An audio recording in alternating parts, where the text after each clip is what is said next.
স্বাগত ডিবিসির নির্বাচিত সংবাদের দিনের গুরুত্বপূর্ণ সংবাদ, পাশাপাশি বিশেষ প্রতিবেদন, আর সেই সাথে থাকছে কিছু সংবাদের পরিপ্রেক্ষিতে বিশেষজ্ঞ মতামত। আপনাদের সাথে আছে আমি রঞ্জন শুভ্র। আনুষ্ঠানিকভাবে বাংলাদেশে কার্যক্রম শুরু করল জাতিসংঘের মানবাধিকার পরিষদ মিশন। 3 বছরের জন্য সমঝোতা স্মারক সইয়ের মধ্য দিয়ে বাংলাদেশ OHCR এই কার্যক্রম শুরু করলো। এ বিষয়ে বিস্তারিত জানবো। আমাদের সাথে যুক্ত হচ্ছেন বার্তা কক্ষ থেকে ডিবিসি নিউজের বিশেষ প্রতিনিধি ইশরাত জাহান উর্মি। উর্মি, বেশ কিছুদিন ধরেই এটি আলোচিত হচ্ছিল যে জাতিসংঘের যে মিশন, মানবাধিকার মিশন, সেটি আজকে বলা যায় যে আনুষ্ঠানিকভাবে তার কার্যক্রম শুরু করলো। তাদের ওয়েবসাইটেও দেখা গেল। এটি আসলে কি অর্থ বহন করছে, মানে এর কাজ কি হবে বাংলাদেশে? নানা পক্ষ থেকে এর ব্যাপারে যেমন ইতিবাচক সাড়া পাওয়া গেছে, কেউ কেউ আসলে নেতিবাচক কথাও বলছেন। এর আসলে কাজ কি হবে বাংলাদেশে? কাজ বলার আগে আমি যদি একটু রঞ্জন আপনাকে বলি, একটু ব্যাকগ্রাউন্ড টেনে, সেটা হচ্ছে যে আপনি যদি গত সপ্তাহে ডিবিসি নিউজে প্রচারিত সংবাদটি দেখে থাকেন, অনেক দিন ধরে আলোচনা হচ্ছিল এবং এটি আসলে একটা নিয়মিত প্রসেস মানে এটা হওয়ারই কথা ছিল। আজকে জাস্ট সেটার আনুষ্ঠানিকতা বিষয়টি সবার সামনে এলো। পররাষ্ট্র সচিব এবং ফলকার টার্ক, মানবাধিকার বিষয়ক যিনি হাই কমিশনার, তারা আসলে চুক্তি স্বাক্ষর করেছেন এবং সব আলোচনায় কিন্তু ছিল 3 বছর মেয়াদি হবে। পররাষ্ট্র উপদেষ্টা বলেছেন যে এটা 3 বছর মেয়াদি চুক্তি এবং এই চুক্তি পরবর্তীতে রিনিউ করা যাবে অথবা বাতিল করা যাবে। এখন কাজ কি সেই বিষয়টা যদি আপনি বলেন যে, এবং যদি আপনি একই সাথে আমি একটু বলি যে এটার আসলে এই যে ধর্মভিত্তিক দলগুলো এটার বিরোধিতা করছে, এবং শুধু ধর্মভিত্তিক দল নয়, আন্তর্জাতিক সম্পর্ক বিশ্লেষক যারা আছেন এবং কিছু কিছু রাজনৈতিক দলও কিন্তু এই মানবাধিকার অফিসের বিরোধিতা করছে। বিষয়টি হচ্ছে, মানবাধিকার অফিস জিনিসটা শুনতে তো ভালোই লাগে, এটার বিরোধিতা কেন বা এটার কাজটা কি? কাজ হচ্ছে, এটা জেনেভা থেকে বলা হচ্ছে, সেই কাজগুলো যদি আমি আপনাকে একটু বলি, তারা বলছেন যে মূলত মানবাধিকার সুরক্ষা এবং মানবাধিকারের বিকাশ, সুষ্ঠু বিকাশের লক্ষ্যে আসলে মিশন চালু। তাহলে এটা নিয়ে কেন এত প্রশ্ন? এটা নিয়ে তো কারোর প্রশ্ন থাকার কথা নয়। কিন্তু যেই বিষয়টি আসলে দেখা গেছে এর আগে আমাদের প্রচারিত যেই রিপোর্টে আমি নিজেই সেখানে বলেছি, মূলত এই অফিসগুলো আসলে থাকে যে সমস্ত দেশে জাতিগত সহিংসতা এবং যে সমস্ত দেশে আসলে সহিংসতা চলছে এবং চলবে বলে মনে করা হয়। আপনি মানে জাস্ট একটু নোট রাখেন যে চলছে এবং চলতে পারে বিভিন্ন দেশে, কিন্তু সেটি হানাহানিটা দীর্ঘায়িত হবে এরকম ভাবা হয়। সেসব দেশে, এরকম 16টি দেশে এই মানবাধিকার কমিশনের অফিস রয়েছে। আর সেই সব দেশগুলো কি, বেশিরভাগ দেশ কিন্তু আফ্রিকার বিভিন্ন দেশ। আমার এই মুহূর্তে সবগুলো আশঙ্কা থাকে, মানে হানাহানি তো চলছেই এবং এই হানাহানি খুব শীঘ্রই শেষ হবে না, এবং তার মানে, এবং তখন বিদেশি একটা সংস্থাকে ডেকে আনা এই হানাহানি বন্ধ করার জন্য। তার মানে হচ্ছে আমরা সক্ষম নই। আমাদের যেই আইন শৃঙ্খলা রক্ষাকারী বাহিনী রয়েছে, আমাদের যেই এক্সিস্টিং যে সমস্ত আমাদের সংগঠনগুলো রয়েছে, অর্গানাইজেশনগুলো রয়েছে, তার মানে এরা সক্ষম নয় এই হানাহানি থামাতে, বা ভবিষ্যতে সক্ষম হবে না। অর্থাৎ নানান ধরনের কিন্তু বিপদের আশঙ্কা আসলে থেকে যায়। এবং যে সমস্ত দেশে আসলে এই মানবাধিকার অফিস রয়েছে, সেই সমস্ত দেশের যেই আপনার ভাবমূর্তি বিশ্বের কাছে সেটা খুব ভালো নয়।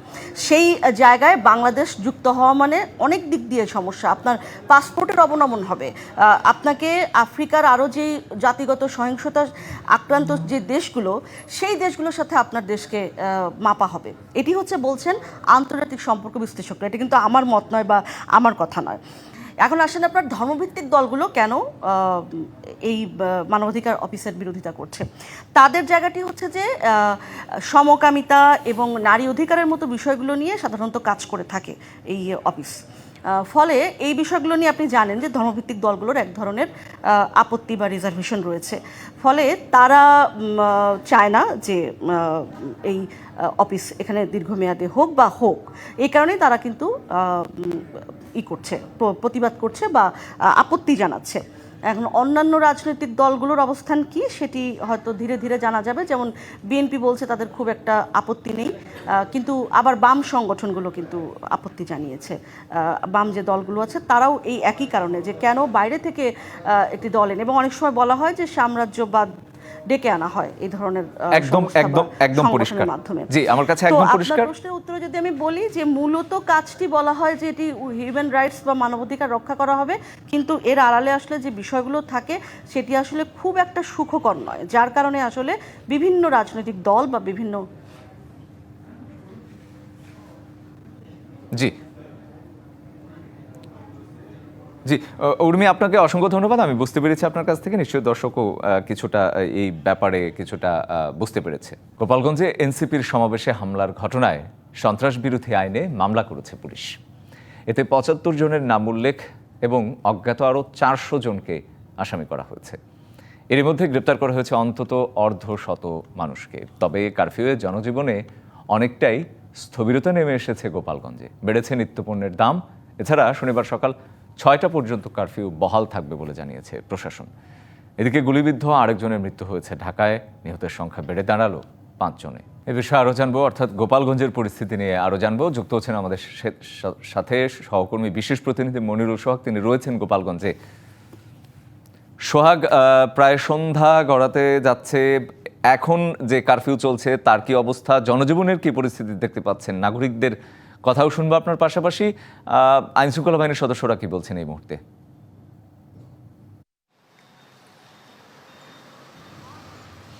রঞ্জন, আপনি জানেন যে আসলে যে কারফিউ চলছিল আজকে সন্ধ্যা ৬টা পর্যন্ত, সেটি কিন্তু বাড়িয়ে আগামীকাল ভোর ৬টা পর্যন্ত করা হয়েছে। অর্থাৎ এটি কিন্তু আরও সামনে ভোর ৬টা পর্যন্ত চলছে এবং দুপুরে ৩ ঘন্টার জন্য কারফিউ শিথিল ছিল। সেই সময় আসলে সাধারণ মানুষ যারা ছিলেন তারা বাইরে এসেছেন, তাদের যে প্রয়োজনীয় কাজকর্ম ছিল সেগুলো তারা শেষ করার চেষ্টা করছেন এবং এরপর থেকে কিন্তু আবারও সেই কারফিউর যে চিত্র এবং যে পরিস্থিতি সেটিই কিন্তু শহর জুড়ে বিরাজ করছে এবং পুরো শহর কিন্তু আপনি দেখতে পাচ্ছেন যে অনেকটাই ফাঁকা এবং জরুরি প্রয়োজন যারা রয়েছে যাদের, তারাই মূলত বাইরে আসছেন এবং ব্যবসা প্রতিষ্ঠান যেগুলো রয়েছে, দোকানপাট রয়েছে, সেগুলো কিন্তু বেশিরভাগই আমরা বন্ধ দেখেছি। এবং আইনশৃঙ্খলা রক্ষাকারী বাহিনী এবং প্রশাসন তাদের যে তৎপরতা রয়েছে সেটিও কিন্তু আমরা দেখেছি যে কারফিউ ঘিরে তাদের তৎপরতা রয়েছে যাতে কোনো ধরনের অরাজক পরিস্থিতি তৈরি না হয়, সাধারণ মানুষ যাতে কারফিউ ভেঙে বাইরে অপ্রয়োজনে না আসেন সেই বিষয়গুলো নিশ্চিত করার চেষ্টা রয়েছে। চেকপোস্ট শহরে বিভিন্ন জায়গায় বসানো হয়েছে, সেখানে যারা বাইরে আসছেন তাদেরকে কাছে জানতে চাওয়া হচ্ছে যে কি প্রয়োজনে তারা বাইরে এসেছেন। পুলিশ এবং অন্যান্য আইনশৃঙ্খলা বাহিনী যারা রয়েছেন তাদের টহল রয়েছে। সব কিছু মিলিয়ে আসলে বলা যায় যে গোপালগঞ্জ শহরের সাধারণ যে জীবনযাত্রা সেটি থেকে আসলে অনেকটা স্থবির অবস্থায় রয়েছে। এই পরিস্থিতির মধ্যেই কিন্তু সাধারণ মানুষ, তবে তারা বলছেন যে আসলে এই পরিস্থিতি থেকে যাতে তারা অল্প সময়ের মধ্যে মুক্তি পান, আইনশৃঙ্খলা রক্ষাকারী বাহিনীর যে তৎপরতা সেটির মাধ্যমে পরিস্থিতি স্বাভাবিক পর্যায়ে আসলে যাতে তারা সাধারণ জীবনযাত্রায় যাতে ফিরে যেতে পারেন। এর পাশাপাশি যে মামলাটি হয়েছে পুলিশের পক্ষ থেকে জানানো হয়েছে যারা আসামি রয়েছেন এবং এই ঘটনায় আপনি জানেন যে আরও ৪০০ জনকে অজ্ঞাতনামা হিসেবে আসামি করা হয়েছে। তো তাদের মধ্যে যারা সম্পৃক্ত রয়েছেন বা যারা এই ঘটনার পেছনে ইন্ধনদাতা রয়েছেন, জড়িত রয়েছেন, তাদের কাউকেই ছাড় দেওয়া হবে না বলে কিন্তু পুলিশের পক্ষ থেকে এবং আইনশৃঙ্খলা রক্ষাকারী বাহিনীর পক্ষ থেকে জানানো হয়েছে। এরই মধ্যে কিন্তু প্রায় অর্ধশত মানুষ কিন্তু গ্রেপ্তার হয়েছেন এই হামলা এবং পরিস্থিতির ঘটনায়। এবং কারফিউ ভেঙে বাইরে আসার কারণেও কিন্তু কেউ কেউ আটক হচ্ছেন তাৎক্ষণিকভাবে পুলিশের হাতে, পরবর্তীতে তাদের বিরুদ্ধে নানা ধরনের ব্যবস্থা নেওয়া হচ্ছে, কাউকে হয়তো মুচলেকা দিয়ে ছাড়া হচ্ছে। এই বিষয় আইনের মধ্যে থেকে আসলে এই বিষয়গুলো করা হচ্ছে। তো সব মিলিয়ে আসলে গোপালগঞ্জের যে পরিস্থিতি, এক ধরনের থমথমে পরিবেশ রয়েছে এবং স্থবির অবস্থা জনজীবনে, যেখান থেকে সাধারণ মানুষ গোপালগঞ্জবাসী যারা রয়েছেন তারা মুক্তি চান এবং পাশাপাশি তাদের আইনশৃঙ্খলা রক্ষার বাহিনীর কাছে তাদের দাবি যাতে আইনশৃঙ্খলা পরিস্থিতি উন্নত হয় এবং কোনো ধরনের আতঙ্ক যাতে তাদের মধ্যে তৈরি না হয় এবং যে আতঙ্ক এখন রয়েছে সেটিও যাতে দ্রুত সময় কেটে যায় এই চাওয়া কিন্তু তাদের রয়েছে। তো এই ছিল মূলত গোপালগঞ্জ থেকে এই মুহূর্তের খবর। সোহাগ, নিশ্চয়ই থাকুন আপনি সেখানে, আপনার কাছ থেকে নিশ্চয়ই আরও পরবর্তীতে শুনে নেব আমরা সেখানকার খবরাখবর। ধন্যবাদ আপনাকে। স্থানীয় সরকার নির্বাচন করার কোনো ম্যান্ডেট নেই অন্তর্বর্তী সরকারের, আর যারা নির্বাচন অনিশ্চিত করতে চায় তারাই পিআর পদ্ধতির ভোট চায়, এমনটাই বলেছেন বিএনপির স্থায়ী কমিটির সদস্য সালাউদ্দিন আহমেদ। শুক্রবার বিকেলে রাজধানী পল্লবীতে ২৪-এর গণঅভ্যুত্থানে শহীদদের স্মরণে ঢাকা মহানগর উত্তর আয়োজিত মৌন মিছিল পূর্ব সংক্ষিপ্ত সমাবেশে এসব কথা বলেন তিনি। এদিকে নয়াপল্টনে ঢাকা মহানগর দক্ষিণ বিএনপির মৌন মিছিলে দলটির স্থায়ী কমিটির সদস্য মির্জা আব্বাস বলেন, কিছু দল পরিকল্পিতভাবে বিএনপির সঙ্গে সংঘর্ষে জড়াতে চাইছে যেন বিএনপি আন্দোলন থেকে সরে আসে, কিন্তু বিএনপি আন্দোলন থেকে পিছিয়ে আসবে না। কেউ যদি বাংলাদেশে নির্বাচনকে পিছিয়ে দিয়ে নির্বাচনকে অনিশ্চিত করে এবং নির্বাচন না করে রাষ্ট্র ক্ষমতা থাকতে চায় অথবা বিভিন্ন রকমের গোলাপানিতে মাছ শিকার করার ষড়যন্ত্র করতে চায়, তাদের উদ্দেশ্য হচ্ছে ফ্যাসিবাদের দোসররা যেন আবার পুনর্বাসিত হয়। এই অন্তর্বর্তীকালীন সরকারকে কেয়ারটেকার সরকার হিসাবেই মনে করি। আপনাদের একমাত্র দায়িত্ব একটি সুষ্ঠু, সুন্দর, নিরপেক্ষ জাতীয় সংসদ নির্বাচন উপহার দেয়া। আপনাদের দায়িত্ব নাই স্থানীয় সরকার নির্বাচনের। বাংলাদেশে স্থানীয় সরকার নির্বাচনের কোনো ম্যান্ডেট নির্বাচন কমিশনের নাই। ভাইরা, দয়া করে জিব্বায় একটু লাগাম দেন। এমন কোনো আজে বাজে কথা বলেন না যে কথা বললে পরে মানুষের রক্তে আগুন ধরে যায়। দেশপ্রেমিক দল বিএনপির বিরুদ্ধে অনর্থক উচ্চারণা করবেন না। এই সরকারকে বলতে চাই, আপনাদের দয়া করে একটু পক্ষপাতমূলক আচরণটা একটু বন্ধ করেন। এতে দেশের ক্ষতি হচ্ছে। একটি দলকে আপনি কোলে রেখেছেন, আর একটি দলকে রেখেছেন কাকে। বিএনপিকে নিশ্চিহ্ন করার প্রোগ্রাম করবেন, পায়তারা করবেন, এই চিন্তা কখনো করেন না। রাজধানী পল্লবীতে 24-এর অভ্যুত্থানের শহীদদের স্মরণে ঢাকা মহানগর উত্তর বিএনপির আয়োজনে মৌন মিছিল চলছে এবং সেখানে সহকর্মী সাব্বির রোজ আছেন, সরাসরি যুক্ত হচ্ছেন তিনি আমাদের সাথে।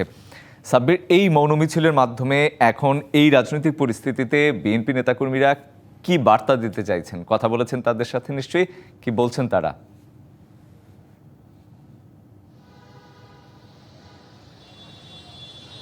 ধন্যবাদ রঞ্জন।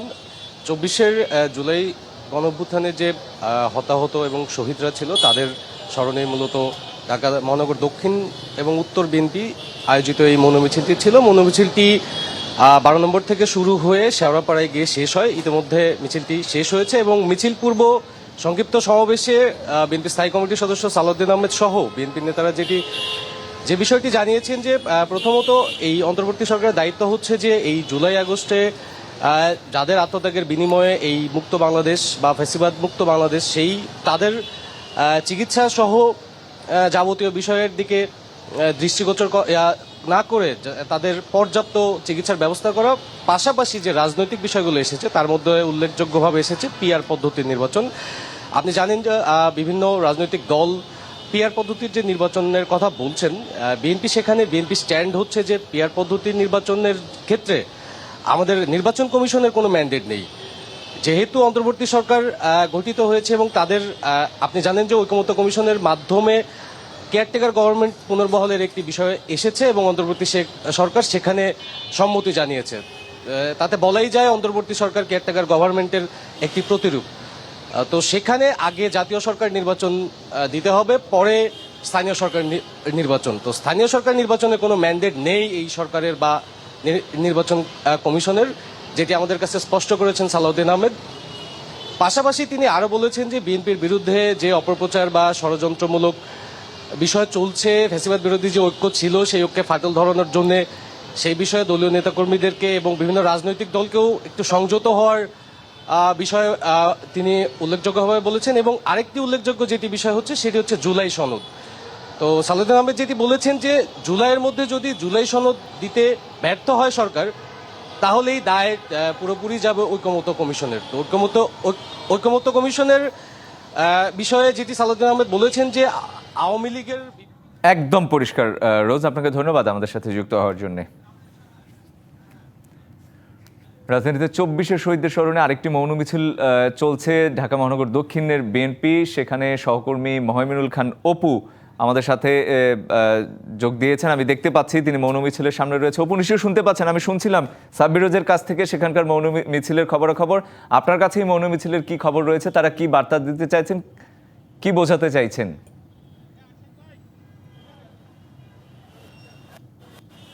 জানেন যে মৌন মিছিলটি কিন্তু বিকাল 4টার দিকে শুরু হয়। এরপরও কিন্তু তারা পল্টন থেকে শুরু করে কাকরাইল এবং ইতিমধ্যে কিন্তু তারা মালিবাগ এসে এখানে শেষ হওয়ার পরে কিন্তু মিছিলগুলো সব ঘুরে যাচ্ছে। ইতিমধ্যে বলা চলে যে প্রায় মিছিলগুলো শেষের পথে। তবে এই মিছিল শেষ হওয়ার আগে কিন্তু বিএনপির স্থায়ী কমিটির সদস্য যিনি মির্জা আব্বাস, তিনি কিন্তু কথা বলেন। তিনি কিন্তু বলেছেন যে একটি দলকে ইঙ্গিত করে বলছেন যে বিএনপি সবসময় একটি ঐক্য চায়, তবে একটি দল পায়ে পাড়া দিয়ে তারা কিন্তু ঝগড়া করতে চায়, এমন ইঙ্গিত তিনি কিন্তু দিয়েছেন, বলছেন যে, এবং পাশাপাশি তারা কিন্তু সরকারেরও সমালোচনা করেছেন যে অন্তর্বর্তী সরকার একটি দলকে সমর্থন দিচ্ছে, একটি দলকে দূরে রাখছে এবং যেটি করছে একটি সুষ্ঠু নির্বাচন যাতে ভোট দিতে সেই বিষয় থেকে একবারে মালিবাগ পর্যন্ত তারা এই মিছিল এসে আবার পুনরায় কিন্তু পল্টনের দিকে চলে যাচ্ছে। আমরা নেতাকর্মীদের সাথেও কথা বলেছি, তারা এই মৌন মিছিলে বেশ উজ্জীবিত বলছেন এবং জুলাই আন্দোলনে যে সকল শহীদ হয়েছেন তাদের স্মরণ করে কিন্তু মির্জা আব্বাস বলেছেন তারা জুলাই অভ্যুত্থানে যে সকল মানুষ শহীদ হয়েছেন তাদেরকে তারা স্মরণ করছেন। পাশাপাশি তারা এই 10-11 মাস পার হয়ে গেলে এখন পর্যন্ত কিন্তু এখন নির্বাচনের যে আভাস সেটির কথা বলা হলো একটি নির্দিষ্ট তারিখে কিন্তু নির্বাচনের কথা বলা হলো, একটি নির্দিষ্ট তারিখে কিন্তু নির্বাচনের কথাটি কিন্তু এখন পর্যন্ত ঘোষণা করেননি। তবে জানেন যে বিএনপি আজকে যেমনি ঢাকা মহানগর দক্ষিণে তারা মৌন মিছিল করেছেন মির্জা আব্বাসের নেতৃত্বে, পাশাপাশি ঢাকা মহানগর উত্তরেও কিন্তু বিএনপির স্থায়ী কমিটির সালাউদ্দিন আহমেদ তার নেতৃত্বে কিন্তু আরও একটি মৌন মিছিল হয়েছে। জুড়ে তারা যেই জুলাই আন্দোলনে যারা শহীদ হয়েছেন তারা যেমনি স্মরণ করছেন, পাশাপাশি তারা দেশের গণতন্ত্র প্রতিষ্ঠা করার জন্য যা যা করণীয় তারা কিন্তু সেটি করবেন। তো সবশেষ বলা চলে যে এই মুহূর্তে কিন্তু এই বিএনপি ঢাকা মহানগর দক্ষিণের যে মিছিল সেটি কিন্তু শেষ হয়েছে এবং মালিবাগ এখানে এসে কিন্তু মিছিলটি শেষ হয়। অপু, আপনাকেও ধন্যবাদ, দুজনকেই ধন্যবাদ আমাদের সাথে দুই এলাকা থেকে মৌন মিছিলের খবর জানানোর জন্য। হামলা করে বা ভয় দেখে এনসিপিকে দমানো যাবে না, প্রতিহত করা হবে গোপালগঞ্জের সন্ত্রাসীদের। লড়াই চলবে মুজিববাদের বিরুদ্ধে। জুলাই পদযাত্রায় মুন্সিগঞ্জে পথসভায় এসব হুঁশিয়ারি দিলেন এনসিপি নেতারা। শেখ হাসিনাকে দেশে এনে বিচারের আওতায় আনার দাবিও তাদের। বলেন, সংস্কার ছাড়া নতুন বাংলাদেশ বিনির্মাণ অসম্ভব। এ বিষয়ে আরও জানবো আমাদের সাথে, অর্থাৎ নারায়ণগঞ্জে এখন যেই এনসিপি নেতারা যেই সমাবেশ করছেন সেই ব্যাপারে সহকর্মী সাবিত আল হাসান আমাদের সাথে যুক্ত হয়ে সরাসরি জানাবেন সেখানকার খবরাখবর। সাবিত, নিশ্চয়ই শুনতে পাচ্ছেন কি বলছেন তারা? আমরা শুনছিলাম মানিকগঞ্জে তাদের বক্তব্য, নারায়ণগঞ্জে তারা আসলে কি বলছেন সব মিলিয়ে জানান। ধন্যবাদ। আমি এই মুহূর্তে অবস্থান করছি নারায়ণগঞ্জ শহরের চাচারা বিজয় স্তম্ভে এবং এখন থেকে ঠিক 20 মিনিট পূর্বে এই স্থানে নাহিদ ইসলামের বক্তব্যের মধ্য দিয়ে এনসিপির নারায়ণগঞ্জের মূল শহরে যে পদযাত্রা কর্মসূচি সেটি সমাপ্ত হয়েছে। এই মুহূর্তে এনসিপির নেতাকর্মীরা বাংলাদেশের প্রথম নির্মিত জুলাই শহীদ স্মৃতিস্তম্ভটি রয়েছে সেই স্মৃতিস্তম্ভে ফুলের শুভেচ্ছা বা শহীদদের প্রতি শ্রদ্ধা নিবেদন করতে গিয়েছেন। এরপরে তারা এখান থেকে সিদ্ধিরগঞ্জ বা ঢাকা চট্টগ্রাম মহাসড়কের মোগরাপাড়া এই দুটি স্থানে আবার আরও দুটি পথসভা করবেন বলে জানা গেছে এবং এরপরে কিন্তু তারা রাত্রের নাগাদ এখান থেকে কক্সবাজারের দিকে চলে যাবেন। আজকের এই পদযাত্রাকালীন সভায় নাহিদ ইসলাম আবারও পুনরাবৃত্তি করেছেন যে গোপালগঞ্জকে নিয়ে যে ঘটনাটি ঘটেছে, এই গোপালগঞ্জকে যে একটু অবরুদ্ধ করে রাখা হয়েছিল আওয়ামী লীগ দ্বারা, সেটি তারা আসলে ভেঙে দিতে চান এবং একই সাথে নারায়ণগঞ্জে দীর্ঘদিন যাবৎ শাহীন ওসমান এবং ওসমান পরিবারের যে ত্রাসের রাজত্ব ছিল সেই ত্রাসের রাজত্ব যাতে নতুন করে পুনরাবৃত্তি না হয় সেদিকে লক্ষ্য রাখতে নারায়ণগঞ্জবাসীকে পরামর্শ দিয়েছেন। একই সাথে জানিয়ে রাখি, নারায়ণগঞ্জে কিন্তু এটি প্রথম এত বড় এনসিপির সভা সমাবেশ হলো এবং এই সমাবেশ থেকে এবং এনসিপি কিন্তু বিপুল সংখ্যক নেতাকর্মী এই পুরো নারায়ণগঞ্জ শহরে আজকে এই পদযাত্রা কর্মসূচিতে অংশ নিয়েছে। সব মিলে বলা যায় যে এনসিপির আজকের এই কর্মসূচি কিন্তু এখানকার নেতাকর্মীদের উদ্বুদ্ধ করেছে এবং পাশাপাশি অন্যান্য রাজনৈতিক দলগুলোর কিন্তু এটি নতুন বার্তা দেওয়ার চেষ্টা করেছে। এই ছিল নারায়ণগঞ্জ থেকে আমার কাছে এনসিপির পদযাত্রা কর্মসূচির সর্বশেষ। সাবিত, আপনাকে ধন্যবাদ।